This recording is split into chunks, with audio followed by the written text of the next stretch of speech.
So మీరు పెద్దవాళ్ళతో అంటే ఇప్పుడు చాలామంది కంటే హీరోల కంటే మీరు చాలా సీనియర్.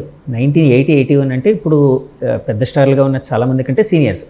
వాళ్ళతో యాక్ట్ చేయాల్సి వచ్చినప్పుడు మీ కోఆర్డినేషన్ వాళ్ళతో ఎలా ఉంటుంది, వాళ్ళు మీతో ఎలా ఉంటారు? జనరల్గా 99% చిరంజీవి గారి దగ్గర అందరితో కలిసి యాక్ట్ చేశాను నేను చాలామందితోటి. అందరూ బ్రహ్మాండంగా ఉంటారండి. ఎక్కడ ఈగోస్ ఉండవు, ఏముండవు. అసలు ఎవరితోనూ కూడా వాళ్ళు ఈగోస్ చూపించారు.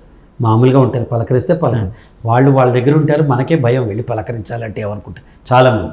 నాకు నార్మల్ కాబట్టి నేను మాట్లాడతాను, చేస్తాను. ఇది భయం లేదు. నెంబర్ 2 చెప్తానండి. ఒక చక్రంలో అన్ని స్పోక్స్ కరెక్ట్గా ఉంటేనే చక్రం ముందుకెళ్తుంది. అవునండి. అలాగే సినిమా ఇండస్ట్రీలో 24 క్రాఫ్ట్స్ ఉంటాయి, అందరూ బాగుండాలి. సో ఇది యోగమా మన రోగమా యాగమా అని నేను చెప్పను, కానీ ఉన్న చోట ఆనందమయంగా జీవించాలి. పెద్ద పెద్ద స్టార్స్ అందరూ వాళ్ళు ఊరికే స్టార్లు కాలేదు, వాళ్ళు ఎంతో కృషి పెడితేనే అయ్యారు. ఆ కృషితో పాటు మనకంటే దేవుడు వాళ్ళకి ఇంత అదృష్టాన్ని ఇచ్చాడు. ఇప్పుడు కొత్త వాళ్ళతో ఎలా పనిచేస్తారని మీలాంటి వాళ్ళు అడుగుతారు. విశ్వనాథ్ గారు వివి వినాయక్ గారి దర్శకత్వంలో సినిమాలో వేశారు అట్లాంటి సినిమా గుర్తు నరసింహనాయుడు.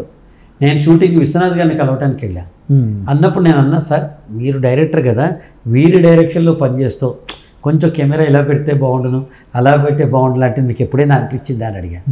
ఆయన నవ్వి, నా డైరెక్షన్లో ఎన్టీ రామారావు గారు, నాగేశ్వరరావు గారు, కృష్ణ గారు వీళ్ళ ఎంత పెద్ద పెద్ద స్టార్స్ పనిచేసిన చిరంజీవి గారు, నేను చెప్పినట్టు వాళ్ళు చేయాలని అనుకున్నా కదా, ఇక్కడ నేను నటుడినే కాబట్టి ఆ దర్శకుడు చెప్పినట్టు నేను చేస్తాను అంతే అన్నారు. సో కాబట్టి ఫార్ములా ఏంటంటే డైరెక్టర్ ఇస్ ద బాస్. ఆయన ఏం చెప్తే చేయటం, సరదాగా కాసేపు ఉండటం, వచ్చేయటం.